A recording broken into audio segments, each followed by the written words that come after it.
Magandang araw po sa inyong lahat mga kababayan at welcome back dito po sa ating munting channel Pinas News Review, kung saan re-reviewin po natin ang mga mahalagang balita dito sa Pilipinas.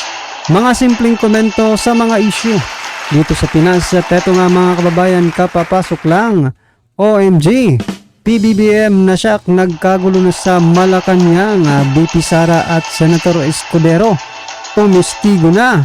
Nako, yan po mga kababayan ang ating alamin mula po rito kay Pinas News Insider.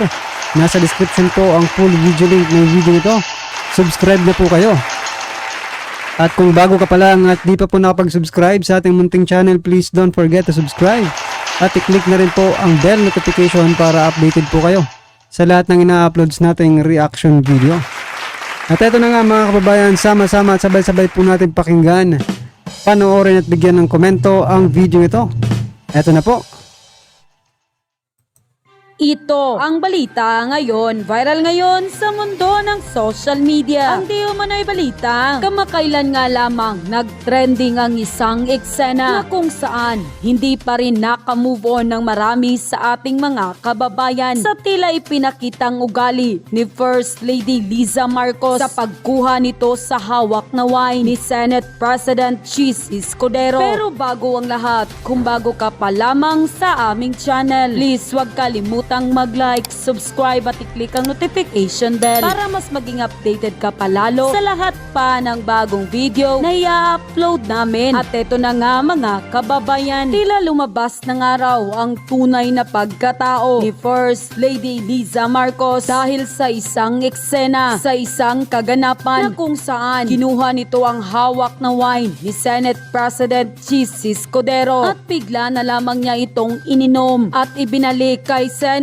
President Chis Escudero na tila kwinisyon ng marami sa ating mga kababayan dahil nagmukha di umano Nauhaw mga kababayan, nauhaw ang Senate President na si Chis Escudero. At kapag may alak, may balak. Kabahan na daw ang may bahay ni Senate President Chis Escudero na si Heart Evangelista. Ito'y ayon sa post ni Miss Sas Ruganda Sasot. Ayon pa sa kanya, basta may alak, may balak, kabahan ka na Heart Evangelista. Dagdag pa nito, parang eksena sa telenovela no, dumating ng agaw ng tagay tapos iniwan ng inagawan at sa iba nakipagtsikahan. Gusto ko yung talim ng tingin ni FL kay SP habang iniinom niya ang inagaw niyang champagne glass ni SP. Tapos sabay balik ng glass, kuha ng isa pang glass, then nakipagtawanan sa ibang guest. This is Nako mga kababayan, matindi matindi po yung ano nila. Ang tawag dito, matindi po yung pagka-describe no, or yung ano bang tawag dito sa matindi po yung basta mga kababayan. Hindi ko rin nandito na sa matindi po talaga yung ano nila kay if Elisa no, talagang ang pinalalabas kasi dito mga kabayan ay mga agaw. Talaga naman po mga agaw hindi naman sa kanya yung basong yun no. Pero kinuha niya at ininom. Ibig sabihin mga kabayan tinikman niya. Yan tinikman niya po ang hindi sa kanya, yung kay Heart Evangelista ay tinikman po ni Elisa Araneta Marcos. Nako. very viva haciendera films of 80s and 90s. FYI, no need to swear champagne. I am sure he knows it. Baka sa pag-swear na lang niya ibinuhos ang shock niya na inagawan siya ng tagay at 10 AM. And quote, ngunit kamakailan, naglabas din ng kanyang pahayag ang First Lady na si Liza Marcos patungkol sa nag-viral na wine glass video. At ayon pa sa kanya, if truth be told, here's what happened. At 10 AM yesterday, after greetings, 82 EU ambassadors and other international organization representatives. For over an hour, President Bong and I entered the ceremonial hall and we ushered to where SP Cheese and Speaker Martin Romualdez were standing. When Cheese saw me, he said, "Wow, believe din ako sa'yo. May energy ka pa after standing and smiling for over an hour. I'm sure you could use a drink." I laughed and said, "You bet." And so I mischievously got his glass of champagne, took a sip and told him, "Ew, hindi naman malamig ang champagne mo." After that, I gave his champagne glass back to him and then he both had a good laugh over that. I think the entire exchange took all of 10 seconds. I've known SP Cheese since my law school days. He studied in UP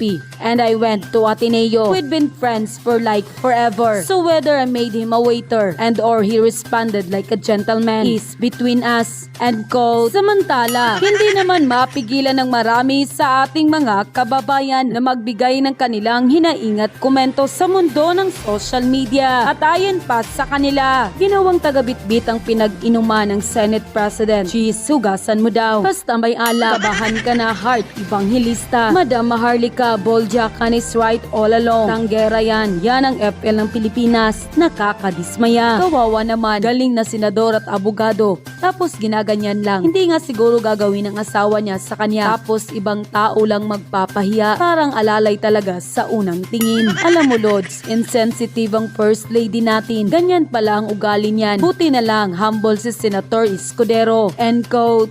Anyway, mga palangga, an hour ago ay nag-resign na nga si Inday Sara sa pagiging secretary niya sa Department of Education. So, ito naman po mga kabayan, patungkol po ito sa pag-resign ni VP Sara, no?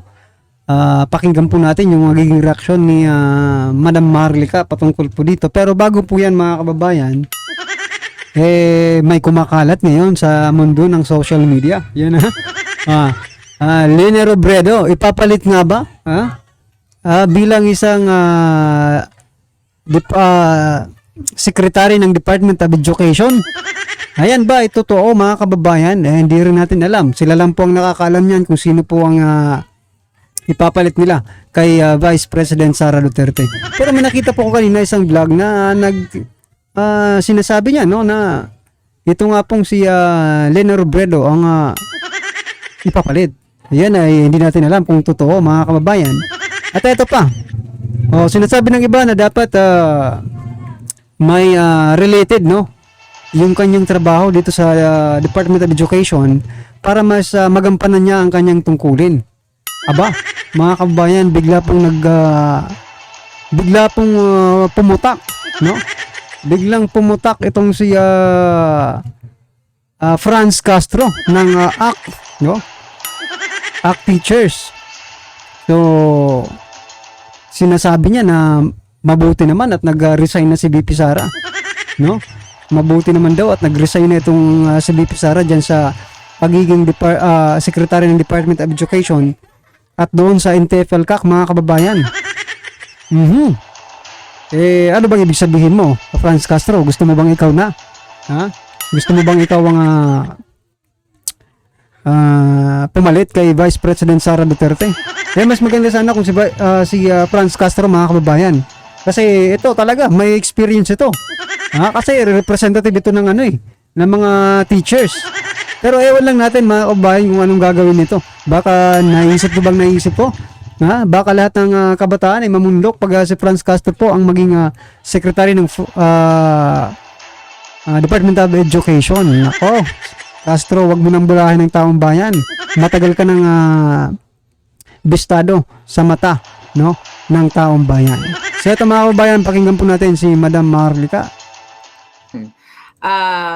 Ngayon, dun sa kanyang speech ay talaga namang sinabi niya yung mga na-achieve nila, not only her, kundi yung mga, syempre, mga kasama niya na nagtatrabaho sa Department of Education. So, pinahalagan niya yung mga kabataan,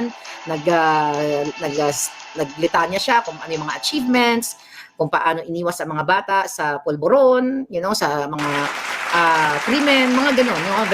Very inspiring yung kanyang statement. So kung gusto niyong panoorin, puntahan niyo lang nasa kanyang page yun. Doon na tayo tututok dito kung ano ba yung impact ng kanyang pag-resign. Mga kababayan, kung natatandaan ninyo, last year pa lang, gigil na ako kay Inday. When I say gigil na parang, Day, umalis ka na dyan sa mga traidor na yan. Kung natatandaan ninyo nung May, kaya nagkaroon ng salitang tambalusdos, di ba? Dahil si Inday ay nag-resign siya sa Lakas CMD. Yun ang unang hudyat, di ba? Dahil tayo, nagkaroon na tayo ng parang excitement na this is it. Pero mas, kumbaga, ayon sa ating mga nakakausap na mga abogado at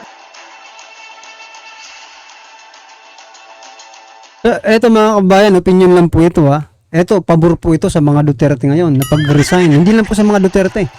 Pabor po ito sa ating bansa na napag-resign ni BP Sara. Alam niyo po kung bakit mga kababayan? Pabor po sa sambayan ng Pilipino itong kanyang pag-resign kasi nga po, ngayon makikita na po talaga natin kung sino po ba talaga si BP Sara. Kasi ang opinion ko po dyan mga karabi natin, magiging full-fledged na opposition na ito. Diba? Kasi opposition naman talaga yung mga Duterte sa ngayon Sinimulan kasi nila Diba?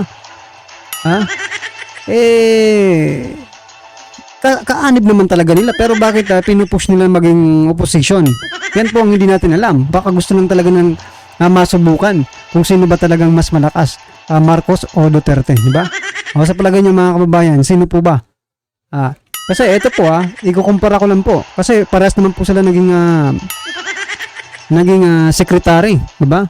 Si PBBM naging secretary po siya ng Department of Agriculture since napag-upo po nila sa administrasyon ito. Si Vice President Sara Duterte naman naging Secretary of Department of Education wherein number 1 na pinagkakatiwalaan ng taong bayan ang departamento ni Vice President Sara Duterte. At makikita niyo po yan sa mga survey. Balikan po natin si PBBM mga kabayan. Gaya nga po ng sinabi ko kanina nung unang vlog, ano po bang nangyari sa Department of Agriculture? No? Mas nakakahiya kasi, tingnan nyo yung number 1 trust na pinagkakatiwalaan ng taong bayan, yung department ni BP Sara, no? Ito, magre-resign po yung pinuno ng pinagkakatiwalaang departamento. Pero po, yung sa bagay, presidente naman po si PBBM At baka sabihin nila, sinisiraan natin. No, hindi po kasi yun po ang totoo Ano bang nagawa ni PBBM dyan sa Department of Agriculture? Diba? Since siya po ang naupo. Sabi nga po nung nag-comment, wala, tumaas po ang bigas, sibuyas, asukal, at nagkaroon po ng maraming insidente ng pag-i-smuggle ng mga agricultural products. Diba? Ano pong ginawa? Parang wala naman Ewan ko lang mga kabayan, kayo kung alam nyo, paki-comment na po kung may nagawa po si PBBM dyan sa Department of Agriculture. Since siya po ang secretary ng Department of Agriculture, simula na maupo po siya. Yan po ang pagkakaiba. Eto, may nagawa. Yung isa walang nagawa, pero siyempre, magre-resign ka na lang kasi wala na Wala na pong unit team. Na magagaling, hindi basta-basta magre-resign si Inday Sara during that time. Okay? So ngayon, dahil sobrang kapalpakan ang ginagawa ni Bangag Jr., anong klaseng mga kapalpakan? Pagnanakaw sa kaban ng bayan, pagkasangkot nila sa kidnapping, sa smuggling, sila mismo, pagigipit sa mga katulad ng mga vloggers like me and like Eric, Lorraine, Doc Lorraine, SMNI, kayo, kay Attorney Glenn, sa lahat ng mga nagsasalita dyan sa Maisog. So, syempre, during that time, nung nag-resign si Inday sa Lakas CMD, nakikita niya na yung pagiging traidor ni Bangag, ni Lisa Tanas, ni Romualdez. Nakikita niya yan, pero syempre, sa gyera, kumbaga sa laban, hindi ka naman basta-bastang ilalay mo ang iyong mga kartada, di ba? Hindi mo pwedeng ipakita. Kung kailangan mong magtiis muna, magtimpi, gagawin mo, di ba? So ngayon, mga kababayan, marami nagsasabi noon, di ba? Kahit kayo gusto nyo nang umalis si Inday doon sa kanyang pwesto bilang appointee ni Bangag Jr. sa Department of Education. At syempre, yung mga iba natutuwa sila. When I say iba, ito yung mga kakampi ni Bangag. Matuwa lang kayo.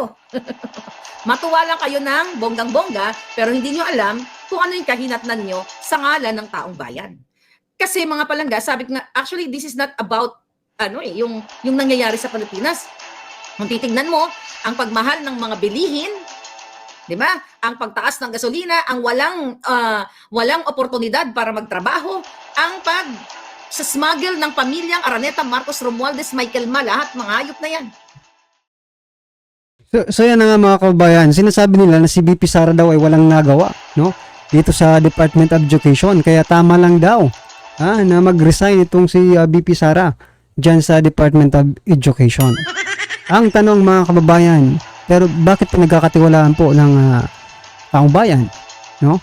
Ang Department of Education.